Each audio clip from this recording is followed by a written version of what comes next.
Alright, so this is a suggestion via a donation. The name of the video is Kathleen Kennedy furiously speaks over Daily Wire and South Park mocking them. Alright. I mean, bro, don't make yourself, the easy target. Fan reaction was insane. We didn't even see what they were clapping for. I think it was good. I did pose this provocative idea that would be something that was said by one of our characters. South Park joining the Pandaverse, mocking both Bob Iger and Kathleen Kennedy. That they are tired of woke Hollywood. They're not interested in race swaps or gender swaps of characters that you know and love. And she has taken all kinds of shots at Kathleen Kennedy herself. And well, she probably has reason. I'm sure she does. Now, we all know that South Park joining the Pandaverse is a specific event episode. I guess because it spoke to a new generation. It was that idea that there would be young people. I'm scared, Mom. Will you please just look and make sure Kathleen Kennedy isn't under my bed? It seems like South Park is taking a shot at woke Hollywood. Bro, what? I've not seen that yet. It's mandatory that I do. Disney in a new venture, which includes poking fun at Kathleen Kennedy and Bob Iger, as well as the concept of gender and race swapping in movies. In response, Kathleen Kennedy is moving against South Park, Paramount Global South Park Studios, and Comedy Central. You're gonna lose. She's doubling down on Star Wars, Marvel, and Disney. It looks like there might be a showdown between these two giants in the entertainment world. Recently, a headline broke that South Park recently joined the Pandaverse. It's expected that this South Park content will be available on Comedy Central shortly. The dedicated event served as a direct satire of Disney's current status, specifically targeting figures like Robert Iger and Kathleen Kennedy, and their handling of franchises like Star Wars, Marvel, and Disney remakes.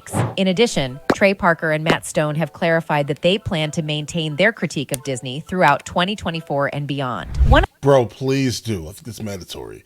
I don't know what's going on with Disney. Disney used to be interesting. Now, trash. Absolutely.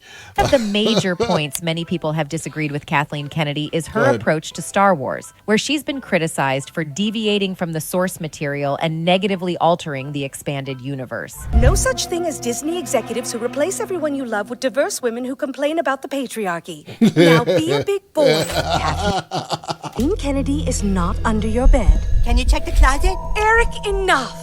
She even claimed there was no source material for the sequel trilogy. Trey Parker and Matt Stone created a parody of Kathleen Kennedy in their Pandyverse episode, which mocked her role in altering franchises like Star Wars and Indiana Jones. The animated show South Park is earning praise for its recent special, Joining the Pandaverse, which took a satirical aim at Disney and Star Wars for their persistent embrace of woke culture, particularly in their casting choices. Like, guys, everyone wants the concept of, like, freedom, right? Let's say freedom to do whatever you want with your body, etc., etc., etc., right? But things start getting a little crazy when you start forcing it.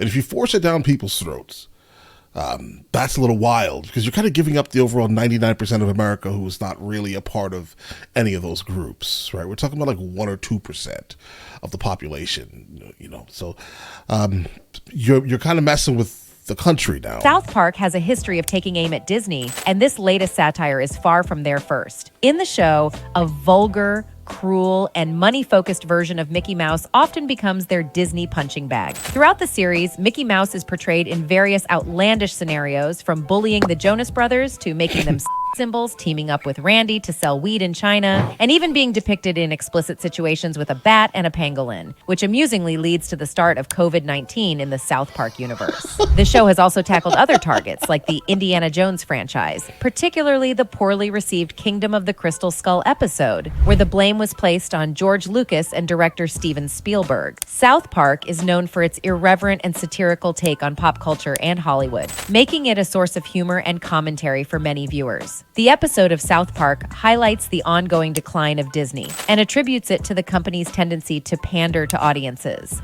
Towards the end of the special, Kathleen Kennedy explains her reasons for doing this to Cartman. However, this is where the show might not have hit the mark quite right. Kennedy claims that she began pandering to audiences as a response to the racism and she observed in the world. She suggests that this decision was influenced by the hate mail she received for changing characters' genders and races, with Cartman humorously serving as a scapegoat for this hate mail. The show argues that this trend of pandering has created a feedback loop, where people complain about character race and gender swaps, and Hollywood, feeling the need to combat criticism, doubles down on these changes. This cycle perpetuates itself indefinitely. The episode sheds light on the complex and often controversial dynamics surrounding please tell me that this is not Cartman. The episode... Is this Cartman, bro? Is this Cartman? I haven't seen the episode. Again, I'm going to have to see this. It's mandatory that I watch this. Like, momentarily, actually. It sheds light on the complex and often controversial dynamics surrounding diversity and inclusion in the entertainment industry. In the recent special, Eric Cartman, originally a white character, is replaced by a black woman. This decision sparks outrage among his friends, Stan Marsh, Kyle Broflovsky, and Kenny McCormick. The show is making a bold statement about politically correct casting in Hollywood. A viral clip from the special shows Cartman talking to a therapist about his concerns regarding woke casting. He shares that he's having nightmares in which more diverse versions of themselves are replacing his friends. In his rant, he also takes a jab at Kathleen Kennedy, the CEO of Lucasfilm. Ma'am, I had a dream that I was replaced by a diverse woman. Oh, not again. Yeah, only this time.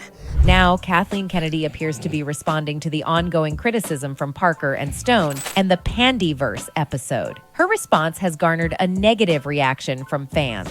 Just 2 days after the episode aired, she acknowledged that there had been pushback from some sections of the fan base. Still, she emphasized their dedication to making the entertainment industry more inclusive. She mentioned that Kevin Feige shares this perspective, and they both intend to continue on this path. In response to animated parodies and those who mock their efforts, Kennedy suggested that these critics reconsider their viewpoints and adapt to the evolving world. She expressed confidence in their future endeavors, especially highlighting the upcoming series within the Star Wars franchise. It seems that Kathleen Kennedy is, in a somewhat subtle manner, pushing back against South Park and all the critics who oppose Disney's actions in handling franchises like Star Wars and Marvel, as well as converting their animated films into live action. Kennedy and Disney appear determined to intensify their efforts to promote diversity and equality in their productions. This aligns with Disney's broader diversity, equity, and inclusion DEI plan. The South Park episode DEI?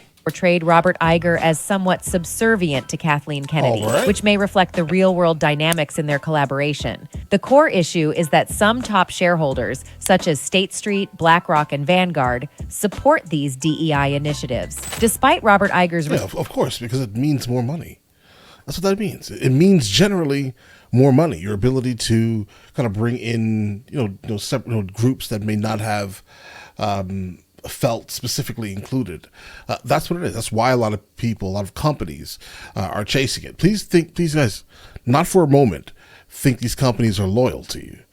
They only care about the money, right? But all right. Recent promise to calm the waters, it appears to have been a tactic to delay addressing these concerns until 2024, when Disney's next phase of cost containment measures takes effect. Guess what? Big things are happening in Marvel, Star Wars, and Disney. They're making changes everywhere, from movies to theme parks, even up the corporate ladder. And here's the exciting part. They're planning a second season of Acolyte about empowering women and folks from different backgrounds. Marvel is doing something similar, too. I had a chat with Kevin, and he's totally on board with this plan. They want to make sure new and old fans are happy by giving a fresh twist to familiar characters and stories that have been around for ages. Define fresh twist. They're not a fan of shows that make fun of Disney, though. They're focused on their path to success. But there's a little hiccup. Many people think Disney is being a bit cautious and not caring about their current phase. It's causing some folks to give up their Disney stocks. So there's some excitement. Oh, yeah. I, in fact, liquidated Disney, bro. Some changes, and a few bumps in the road happening in the world of Disney. Things are changing, and some folks want nothing to do with Disney anymore. There are even families boycotting Disney movies, TV shows, and parks. People just aren't... But it has nothing to do with all of this nonsense. Yeah. As interested in Disney as they used to be. This has put Disney in a bit of a tough spot. They're feeling the pressure, so Kathleen Kennedy had to come forward and say they're going all in on this diversity, equity, and inclusion DEI thing. DEI is about making sure everyone gets a fair shot, but some folks feel Disney's approach is flawed and hypocritical. They're upset about the recent Snow White movie where they used CGI dwarfs instead of casting real little people. That's where the problem lies. Oh yeah, that was crazy. There are a lot of little people. Like unfortunately, they don't really get major roles, right? If there's like a Wonka movie, they're gonna get play, right? Snow White and the Seven Dwarves, bro, it is made for them. Like, how dare you not cast? Come on, guys. Feel left out, and that's what people are talking about. And then scream DEI. Now, many fans have been sharing their point of view by commenting and suggesting that Kathleen Kennedy is making a mistake. A user commented, Kathleen Kennedy is making a huge mistake being overly dismissive of South Park. South Park has more respect and credibility right now than Disney could ever dream of having, but it's her overblown ego. Kathleen Kennedy is so physically and mentally incapable of admitting any wrongdoing in regards to her woke ideologies that even trying to think about admitting it was a mistake is like taking cyanide for her. Another user shared, my God, she is full of herself. Saying they are doubling down is a sure sign that I should have sold the stock a year ago. The fact Guys, I'm not joking. He just basically said it. That anyone tells people that they need change their lives to fit our narrative is a very bad sign that she has lost touch with reality and somehow her vision is the only one that counts. Right, but for me personally, it was just more so about the actual stock price started fluctuating in weird ways. Maniac used to be a mental condition. What has happened to our mental health institutions? Sickening. And that's it for today's video, guys. Thanks for watching. Fan reaction was. Guys, I absolutely need to instantly go watch that episode. I'm gonna find it. I'm telling you. If it makes fun of her, sure, why not? Right? South Park is South Park. You have to watch it and, not try to take anything to heart too deeply. You're just watching it, bro. Right? But she obviously took it to heart, and there we go. Now here we are, right? But all right, listen, you guys all have an absolutely amazing day. Enjoy your day thoroughly.